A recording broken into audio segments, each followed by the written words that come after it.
Hello students, welcome back.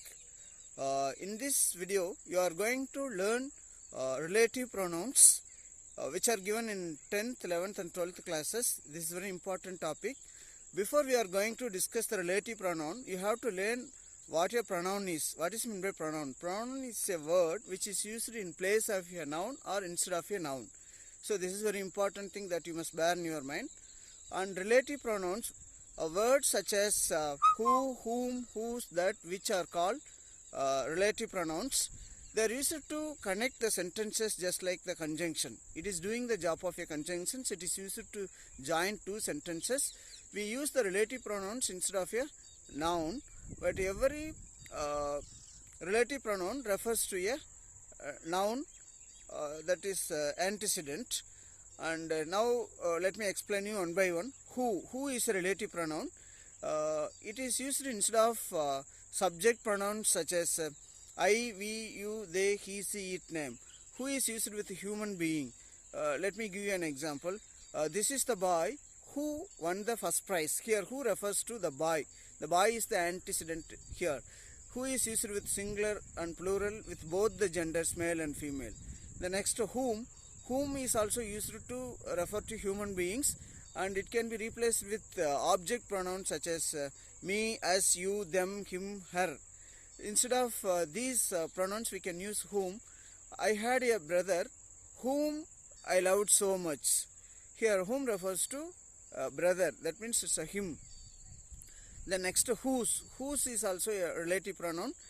It refers to the possessive case.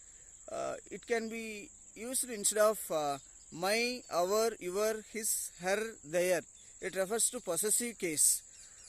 This is the boy whose handwriting is very excellent. Here whose refers to his. His handwriting is very excellent. Then that or which.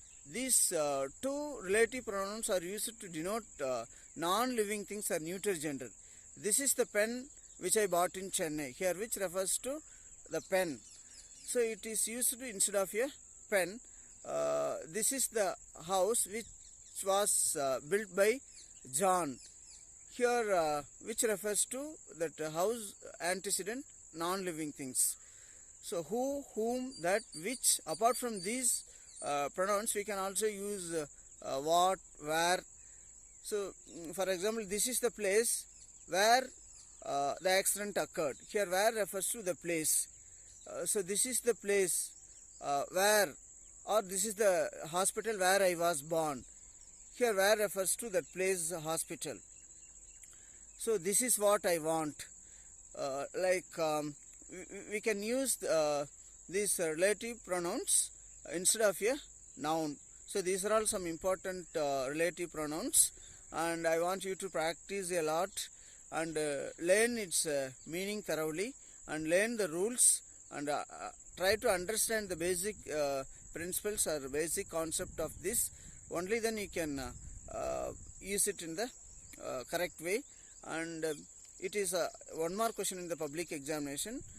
Fill in the blanks with suitable relative pronoun. Option A, B, C, D, there will be 4 options.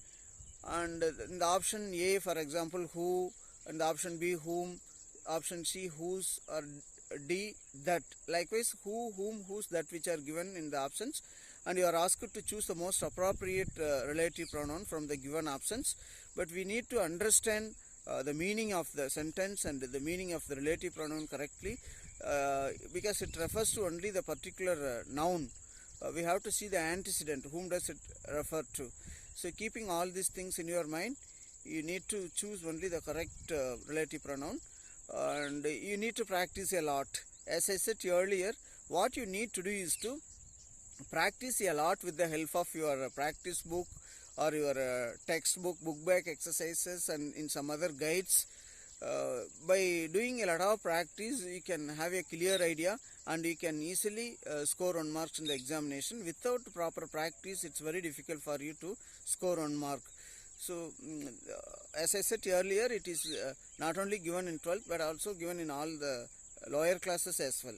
So all you need to do is to practice a lot. Read the sentences many more times and then you can answer correctly. And as I have already pointed out, write the question number in the examination correctly and write the options and the particular relative pronoun who, whom, whose, that, which one of these will be suitable there, and you must write it. Only then you will be awarded 1 mark. And I would like you to practice a lot. A great deal of practice is very essential to score 1 mark in the examination. Without practice it's very difficult for you to score 1 mark. And in case of any other doubts in this regard, you are always welcome to contact me. And I hope that this video must be very useful for you. And if you have not subscribed my